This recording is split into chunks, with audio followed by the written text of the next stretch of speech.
A strong, quiet man, Yaren had been, and still was, a respected leader in Iota, the village where Ranin had grown up.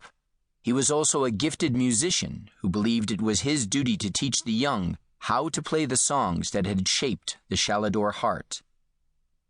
The province queen who controlled that reserve broke Yaren's hands as punishment for teaching the forbidden, and then broke them twice more. When they healed the last time, Yaren could barely hold a flute, much less play one, but he still taught his grandson, and he taught him well, despite the crippled hands. So this music had been a secret for most of Ranin's life. Even when he admitted to playing the flute, he never played within the hearing of anyone he couldn't trust, and even then, he rarely played the songs of Shalador. Did the queen he now served understand how much trust was required for him to stand here and play the music of his people? Probably not.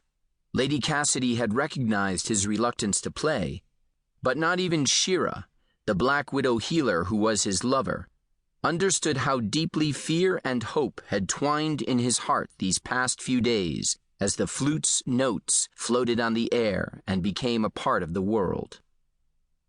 Yes, he was afraid, but the hope of something new and better was the reason he stood here, in a place that had been a stronghold for the twisted queens, and played music that had been forbidden.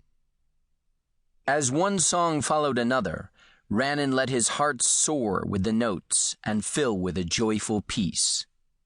"How long do you have to spend serenading the little green things before you can have breakfast?" He opened his eyes and lowered the flute. The peace he'd felt a moment before vanished as Theron Greyhaven stepped out on the terrace. He and Theron didn't like each other, never had, but he detected nothing in the question except polite interest. "A quarter of an hour." Ranin glanced at the hourglass hovering in the air next to him. Judging by how much sand was in the bottom of the glass, he'd played twice that long. "Gray says it will help the honey pear trees grow." "Does he really think they'll wilt and die if you don't stand out here playing music?" Theron asked as he studied the 13 pots that were sheltered by the raised flower beds that formed the terrace wall.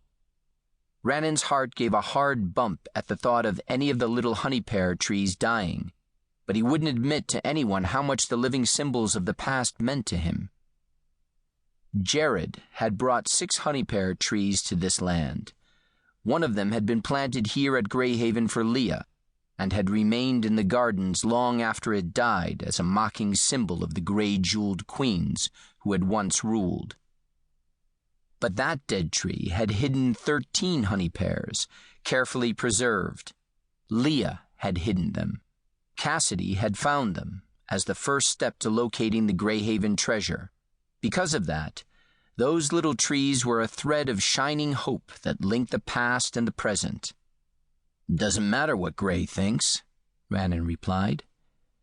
"It is the Queen's pleasure that I play the flute each morning for the honey pears. So I play." He knew the phrasing was a mistake the moment he said it. "Well, we all play for the Queen's pleasure in one way or another, don't we?" Theron said. Then he glanced at Ranin and added with a touch of malice, "Better play faster or there won't even be porridge left by the time you get to the table, let alone meat and eggs." I guess we're not trying to get along anymore, Ranin thought. Since he made no secret of it, everyone in the court knew he hated porridge. Which meant Theron had said that in order to jab at him. Why? Because they didn't like each other, and the effort to be civil rarely lasted for more than a few minutes at a time? Hell's fire. Greyhaven had been running hot and cold since Cassidy found the treasure, and proved she was meant to rule here, but they were all committed to working together for the good of the land and the Queen. For the good of the land, anyway. The other 11 men who made up the first circle knew Theron didn't feel the same commitment to Cassidy that they felt. Serving in her court was part of the agreement Theron had made in order to bring a Kalir queen to Dina Nihil. That didn't mean he wanted to serve her, despite his recent efforts to work with her instead of opposing her. "Tell you what," Theron added, "I'll save my share of the porridge for you."